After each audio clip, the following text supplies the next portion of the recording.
मोहतरम नाजरीन, ये कहानी एक ऐसी औरत की है जिसने एक दुकानदार के साथ कुछ ऐसा किया जिसे जानकर आपका जहन सुन्न हो जाएगा। लेकिन सवाल ये नहीं कि उसने क्या किया, असली सवाल तो ये है कि उसने ऐसा क्यों किया। ऐसी कौन सी मजबूरी थी जिसने उसे इस हद तक धकेल दिया जहां ना इंसानियत बची ना इज्जत। आखिर उस औरत ने उस दुकानदार के साथ जो किया, जो ना कानून में लिखा है ना किसी किताब में, क्या तकलीफ थी उसकी जिंदगी में जो उसे हर रोज अंदर से तोड़ रही थी। क्यों हालात इतने बेरहम हो सकते हैं कि एक माँ खुद से नजरें चुराकर वो फैसला कर ले जो उसकी रूह तक को शर्मिंदा कर दे।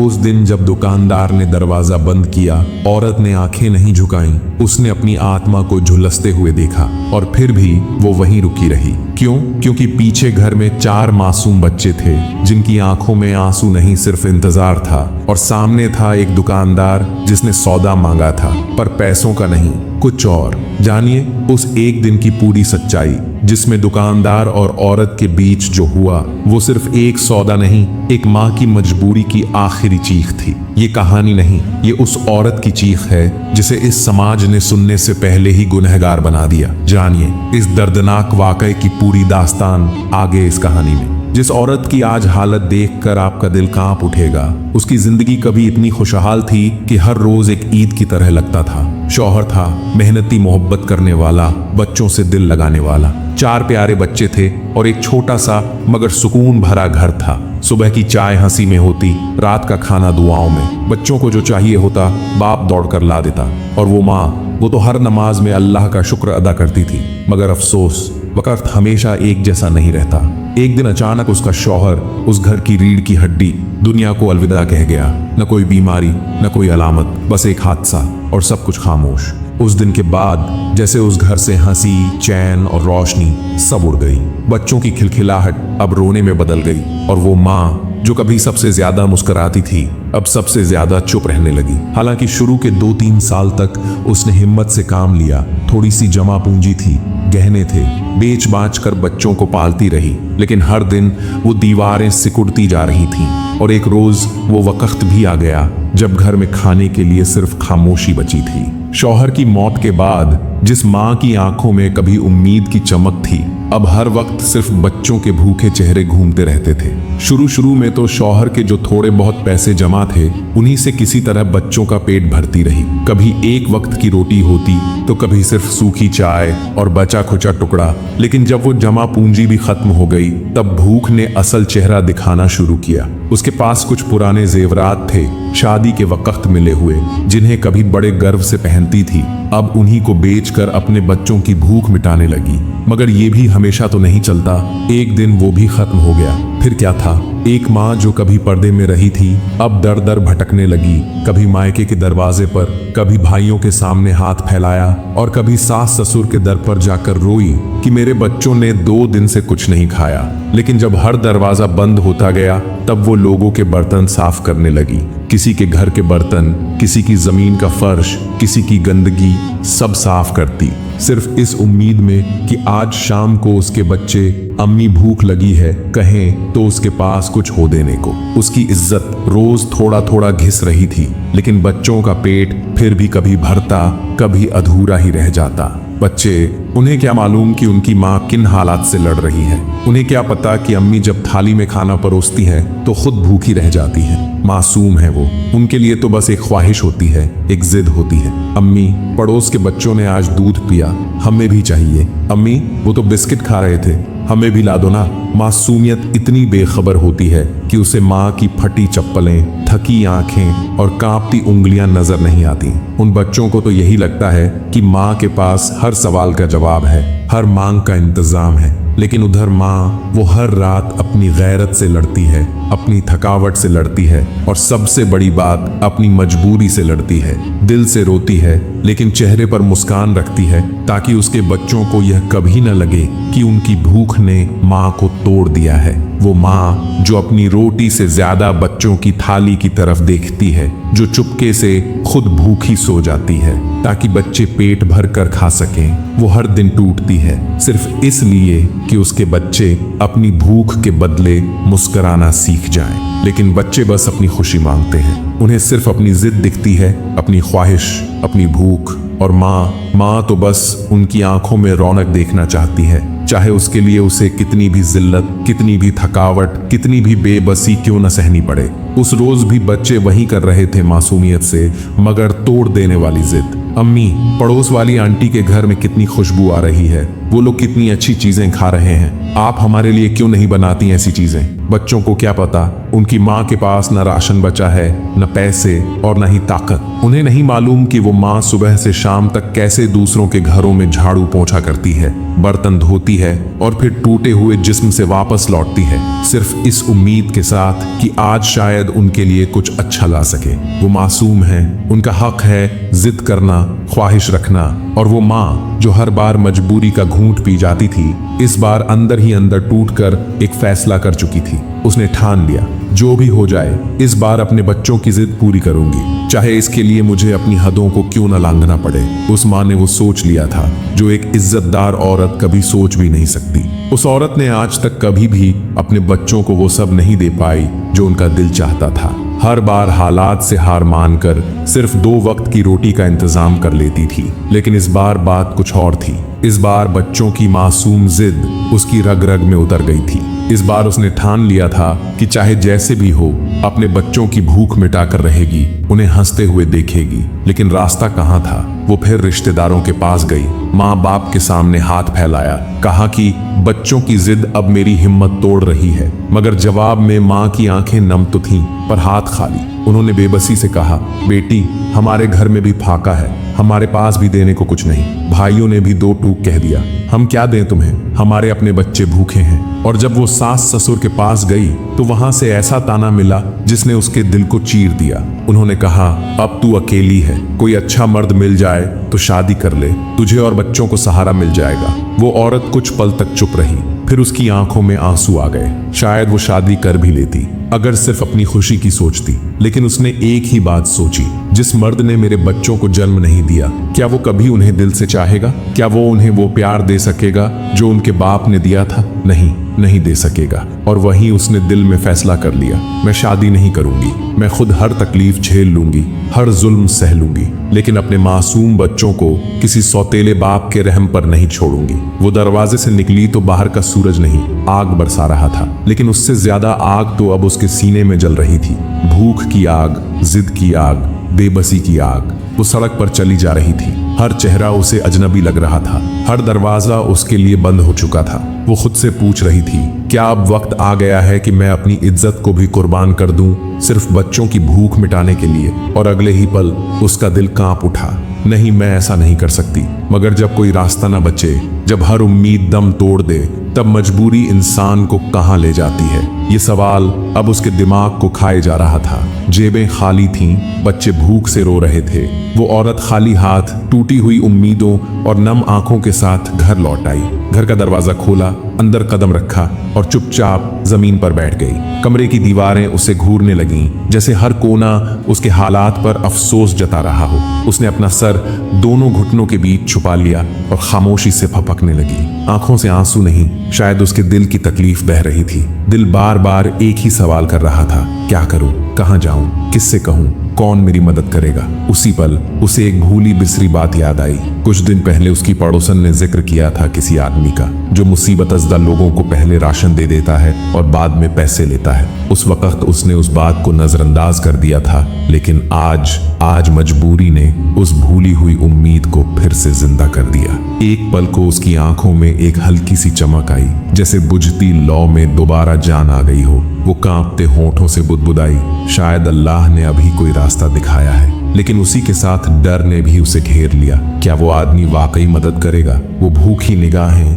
वो मासूम सवाल, वो नादान जिदें, सब कुछ उसकी रूह को झंझोड़ रहे थे। उस माँ के लिए अब खुद की इज्जत भी इतनी अहम नहीं रह गई थी जितनी उसके बच्चों की भूख और आंखों की खुशी। उसने कांपते हाथों से अपने आंसू पोंछे और बेमन ही सही मगर एक उम्मीद लिए उठ खड़ी हुई। दरवाजा खोला और धीमे कदमों से पड़ोसन के घर की तरफ बढ़ी। दरवाजा खटखटाया, दिल धड़क रहा था, आंखें नम थीं और जुबान पर सिर्फ एक दुआ थी, या अल्लाह, अगर यही रास्ता है तो इसे आसान बना दे, और अगर इसमें फना है तो मुझे उससे बचा ले। दरवाजा खुला और उसने बहुत धीमी टूटी हुई आवाज में कहा, बाजी। मुझे उस आदमी का पता बता दो, शायद वही मेरी आखिरी उम्मीद है। वो दुकान वाला कहाँ मिलेगा जो किस्तों पर राशन देता है? मुझे बच्चों के लिए लेना है। औरत की आवाज में उम्मीद भी थी और घबराहट भी। पड़ोसन ने दुकान का नाम, पता, सब कुछ बता दिया, लेकिन जाते जाते रुककर बोली, देख बहन, वो आदमी थोड़ा अजीब है। उसकी कुछ शर्तें होती हैं जो हर कोई पूरी नहीं कर पाता। उसके चेहरे पर हैरानी फैल गई। ऐसी कौन सी शर्तें हैं जो मैं नहीं निभा सकती? मैं तो बच्चों के लिए राशन लेने जा रही हूँ, कोई गलत काम थोड़ी कर रही हूँ। पड़ोसन ने कंधे उचकाए, जैसे खुद को किसी जवाबदेही से बचा रही हो। मैं कुछ नहीं कह सकती, तुम खुद जाकर देख लो। अगर शर्तें मुनासिब लगे तो ले लेना, वरना लौट आना। उस रात औरत बहुत देर तक करवटें बदलती रही। भूखे बच्चों के मासूम चेहरे, उनकी जिद, उनकी आंखों में बसी उम्मीद, सब कुछ उसके दिल को नोच रहा था। लेकिन साथ ही एक माँ का ज़मीर भी जाग रहा था। उसने खुद से वादा किया, अगर बात ठीक हुई तो ठीक, वरना मैं खाली हाथ सही, मगर अपना सिर झुकाकर नहीं लौटूंगी। अगली सुबह वो कांपते कदमों से उस दुकान पर पहुंची। दुकानदार ने उसे देखकर मुस्कुराया, बोरा खोला और बोला, भाभी जी देखो, ताज़ा चावल, दाल, आटा सब कुछ है। लेकिन औरत ने उसे वहीं रोक दिया। उसकी आंखों में सीधा यकीन और मजबूरी झलक रही थी। भाई, राशन दिखाने से पहले मेरी बात सुन लो। मेरे पास अभी पैसे नहीं हैं। मैंने सुना है आप किस्तों पर राशन दे देते हो। दुकानदार की मुस्कान थोड़ी गहरी हो गई, जैसे उसने कुछ सोच लिया हो। उसने कहा, हाँ भाभी जी, देते हैं, लेकिन किस्तों पर थोड़ा ज्यादा रेट लगता है। और एक बात और, हम शर्तों के बिना किसी को राशन नहीं देते। बहुत लोग हैं जो राशन लेकर भाग जाते हैं, इसलिए एक छोटी सी तस्दीक चाहिए होती है, बस गारंटी के लिए। अब औरत का दिल बैठने लगा। पड़ोसन की वो बात फिर से कानों में गूंज गई। वो आदमी अजीब है, और अब उसकी आंखों में सवाल थे और दिल में डर। क्या ये शर्त वाकई सिर्फ गारंटी की है या इसके पीछे कुछ और है? औरत ने हिम्मत जुटाकर पूछा, पैसे वापस नहीं करते तो बताओ ना, क्या शर्तें हैं? अगर स्टैंप लिखवाना है तो वो भी करवा लूंगी। मुझे अपने बच्चों के लिए राशन चाहिए, बस। उसकी आवाज में एक माँ की मिन्नतें थीं। दुकानदार का लहजा अब बदलने लगा। वो थोड़ा आगे झुका और धीमे से बोला, नहीं भाभी जी, स्टैंप तो नहीं, लेकिन हमारी शर्तें थोड़ी मुश्किल हैं। फिर उसने मेज के नीचे से एक किताब निकाली, जैसे उसमें कोई राज छुपा हो। इसमें हमारी सारी शर्तें लिखी हैं, आप आराम से पढ़ लेना। अगर मंजूर हो तो राशन मिल जाएगा, वरना बिना बहस किए चुपचाप वापस चली जाना। औरत ने किताब हाथ में ली। उसकी उंगलियां कांप रही थीं, आंखों में बेचैनी और दिल में घबराहट थी। लेकिन बच्चों की भूख याद आते ही उसने खुद को मजबूत किया और किताब खोल दी। जैसे ही उसकी नजर पहली शर्त पर पड़ी, उसके हाथ से किताब लगभग छूट ही गई। लिखा था, जो भी औरत किस्तों पर राशन लेने आती है, उसे सबसे पहले हमारे सामने आकर अपना बुर्का और सारे कपड़े उतारने होंगे। वह पूरी तरह हमारे सामने खड़ी होगी और हम उसकी एक वीडियो बनाएंगे जिसमें उसका चेहरा और पूरा जिस्म साफ दिखे। ये वीडियो तब तक हमारे पास महफूज रहेगी जब तक आप पूरा पैसा अदा न कर दें। अगर किसी ने किस्त देना बंद कर दिया या पैसा वक्त पर ना दिया तो हम वो वीडियो इंटरनेट पर डाल देंगे और जो भी पैसा आएगा उसमें से अपना हिसाब पूरा करेंगे। हमारी दुकान का पहला उसूल है, अपनी इज्जत गिरवी रखो तभी उधारी लो। ये पढ़ते ही औरत का दिल जैसे सीने में धड़कना ही भूल गया। आंखों के सामने अंधेरा सा छा गया, हाथ कांपने लगे और किताब उसके हाथ से फिसलते फिसलते रह गई। वो वहीं खड़ी रह गई, जैसे उसकी रूह को किसी ने चीर दिया हो। एक माँ थी, वो अपने बच्चों के लिए निकली थी, मगर सामने जो शर्त थी वो इज्जत नहीं, पूरी इंसानियत की मौत थी। पहली शर्त पढ़कर ही जैसे उसकी रूह कांप उठी थी, मगर फिर भी बच्चों की भूख उसे रुकने नहीं दे रही थी। कांपते हाथों से उसने पन्ना पलटा और अगली शर्त पढ़नी शुरू की।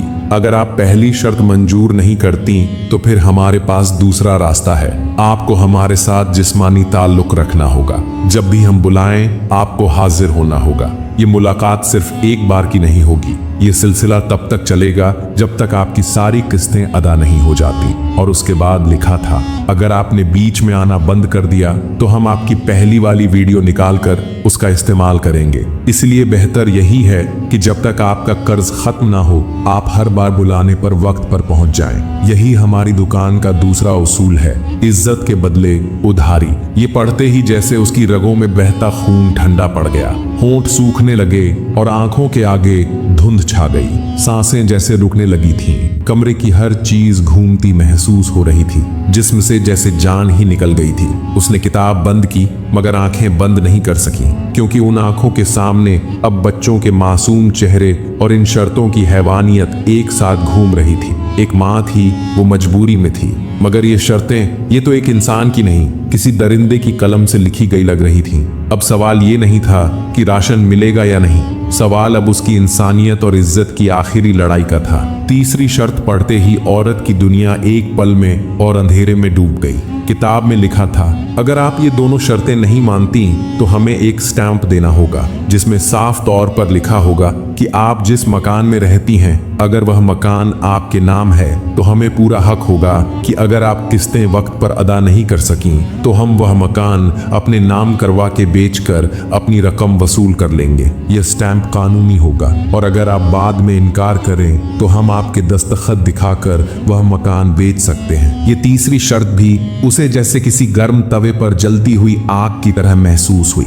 ये शर्तें अब केवल उसके सामने एक दुकान की नहीं, बल्कि एक पूरी उसकी इज्जत की थी, जो खुद को एक औरत के सिर पर गहरी तलवार की तरह लटकाए हुए थी। ये शर्तें केवल एक राशन देने की नहीं, बल्कि उसके इंसान होने के अधिकार को छीनने की कोशिश थी। उसने किताब को और ज्यादा मजबूती से पकड़ लिया, जैसे उस किताब में ही उसकी सारी उम्मीदें समाई हों। तीसरी शर्त पढ़ते ही उसका चेहरा सफेद पड़ गया। उसके सामने अब कोई रास्ता नहीं बचा था। अचानक उसकी आंखों के सामने घर का वह किराए का कमरा आ गया, जहां वह अपनी छोटी सी दुनिया को संजोए हुए रहती थी। क्या वह अपनी इज्जत और अपने बच्चों के लिए अपने किराए के घर को भी खो सकती थी? उसके पास तो कोई अपना घर भी नहीं था जहां स्टैंप की शर्त लागू होती। उसे याद आया कि वह सिर्फ अपने बच्चों के लिए तो ये कदम उठा रही थी, लेकिन अब जो रास्ता सामने था वह किसी भी माँ के लिए असहनीय था। अगर मुझे अपना सम्मान और इज्जत खोकर भी यह राशन मिल सकता है तो क्या मुझे यह कीमत चुकानी चाहिए? ये सवाल लगातार उसके मन में गूंज रहा था। आखिरकार उसने किताब को बंद किया। उसके कांपते हाथों से वह किताब दुकानदार की मेज पर रख दी। वह चुपचाप उठी और बिना एक शब्द कहे खामोशी से वहां से निकल पड़ी। लेकिन उसकी आत्मा, उसकी पूरी दुनिया टूट चुकी थी। बाहर का आकाश उसे और भी घना और तन्हा महसूस हो रहा था। उसके कदम भी जैसे थम से गए थे। दिल भारी था, आंखों में आंसू थे। वह औरत अब अपने अपमान और खौफ के साथ उस दुकानदार की दुकान से वापस जा रही थी, जिसके भीतर उम्मीद और आत्मसम्मान के सारे रास्ते बंद हो चुके थे। जैसे ही वो औरत थके कदमों से उस दुकान से बाहर निकली, उसका चेहरा दर्द और मायूसी की चलती फिरती तस्वीर लग रहा था। आंखें बुझी हुई थीं, होंठ सूखे हुए और रफ्तार मानो थम गई हो। तभी सामने एक दूसरी दुकान से एक बूढ़ा दुकानदार उसे देख रहा था। उसने उस औरत के चेहरे पर छिपा दर्द पढ़ लिया, जैसे उसके रूह ने पुकार सुन ली हो। वो जानता था कि इस इलाके में कौन कैसा इंसान है, और वो ये भी जानता था कि पहली दुकान वाला कैसे मजबूर औरतों की मजबूरी को अपनी हवस का जरिया बनाता है। उसने ठंडी सांस भरी और दिल ही दिल में कहा, या अल्लाह, ये औरत गलत राह पर नहीं है, ये सिर्फ भूख से लड़ रही है। अगर मैंने इसकी मदद नहीं की तो कयामत के दिन क्या जवाब दूंगा? और उसी पल उसने पुकार लगाई, बहन जी, अगर आप राशन लेना चाहें तो मेरी दुकान से ले सकती हैं। औरत रुकी, पलटी और झिझकते हुए बोली, भाई, मेरे पास पैसे नहीं है, मैं किस्तों पर लेने गई थी। बूढ़ा दुकानदार मुस्कुरा दिया, एक सुकून से भरी मुस्कान, जैसे किसी बाप ने अपनी बेटी का डर उतारने की कोशिश की हो। कोई बात नहीं बहन, बस अंदर आओ, पैसे जब अल्लाह दे तब दे देना, बच्चों की खुशी से बढ़कर कुछ नहीं। ये सुनते ही उस औरत का दिल कांप गया। पिछले दुकानदार की गंदी बातें, वो शर्तें, वो खौफ, सब जैसे दोबारा जहन में दौड़ने लगे। भाई, मैं वो शर्तें नहीं मान सकती। उसकी आवाज डरी हुई थी। मैं बहुत मजबूर हूँ, लेकिन अपनी इज्जत नहीं बेच सकती। बूढ़ा दुकानदार अब थोड़ा और आगे बढ़ा। उसकी आवाज में एक अजीब सी नरमी थी। बहन, अल्लाह की कसम, मेरी दुकान पर कोई शर्त नहीं, ना कोई वीडियो, ना जिस्मानी रिश्ता, ना कोई स्टैंप, बस इंसानियत है और एक उम्मीद है कि तुम कभी लौट कर आओगी। जो दिन अल्लाह देगा वो दिन मेरा होगा। औरत का दिल भर आया, मगर खौफ अब भी उसकी रगों में बैठा था। उसके लिए अब हर दरवाजा डर बन चुका था, लेकिन इस बार एक दरवाजा था जो अल्लाह के नाम पर खुला था। शायद यह भी कोई चाल हो, कोई नया जाल हो। यही सोचते हुए औरत की रूह तक कांप उठी। उसकी आंखों में पहले से ही डर, बेबसी और अपमान की परछाइयां बसी थीं, और अब वो हर मदद को एक शक की निगाह से देखने लगी थी। कांपती हुई आवाज में बस इतना कह पाई, नहीं भाई, मुझे कुछ नहीं लेना, शुक्रिया। दुकानदार ने उसकी हालत को अपनी आंखों से नहीं, दिल से देखा। वो जानता था कि ये लफ्ज उस औरत की जुबान से नहीं, उसके टूटे हुए भरोसे से निकले हैं। उसने एक बार फिर नरमी से कहा, बहन, मैं झूठ नहीं बोलूंगा, ना तुम्हें धोखा दूंगा, ना मेरी कोई गंदी नीयत है। मैं सिर्फ अल्लाह के लिए मदद करना चाहता हूँ। अल्लाह सब देख रहा है, उसे बेखबर ना समझो।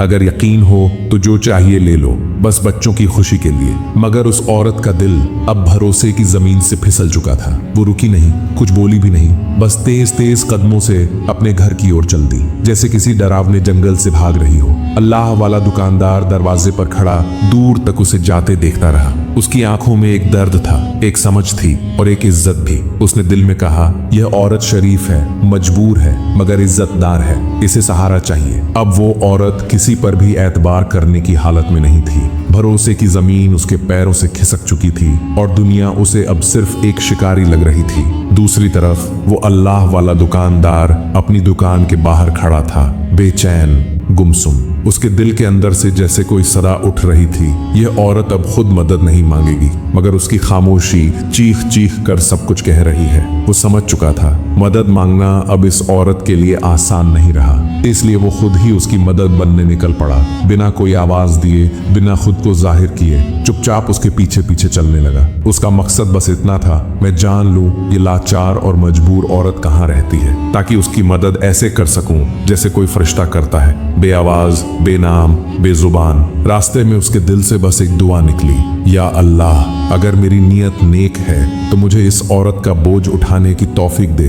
मुझे ऐसा सहारा बना जो इज्जत के साथ दिया जाए, जुबान से नहीं, दिल से निकले। और फिर जैसे ही उसने उस औरत का घर देखा, टूटा फूटा मगर इज्जत से खड़ा, वो लौट आया। मगर अब वो सिर्फ एक दुकानदार नहीं था, अब वो एक नियतदार रहमत बन चुका था, जिसे किसी मजलूम की दुआ ने जिंदा कर दिया था। और फिर उसी शाम वह अल्लाह वाला दुकानदार एक बार फिर उसी गली में आया। न किसी से कुछ कहा, ना ही किसी से कोई मशवरा लिया, बस चुपचाप एक लिफाफे में कुछ नोट रखे, इतने कि 2 और 3 साल का राशन आराम से आ जाए। उसने वो लिफाफा उस औरत के दरवाजे के नीचे से अंदर सरका दिया, बिना नाम, बिना निशान, बस अल्लाह की रजा के लिए। फिर वो धीमे कदमों से लौट गया, जैसे कोई साया जो सिर्फ नेकी छोड़ने आता है और फिर खुद को छुपा लेता है। उधर वो औरत रात को खामोशी से उठी। नमाज का वक्त था या दिल की बेचैनी का असर, मगर वो मुस्सला बिछाकर बैठ गई। दिल किसी भूले बिसरे साज सा बज रहा था और आंखों से बरसती खामोशी ने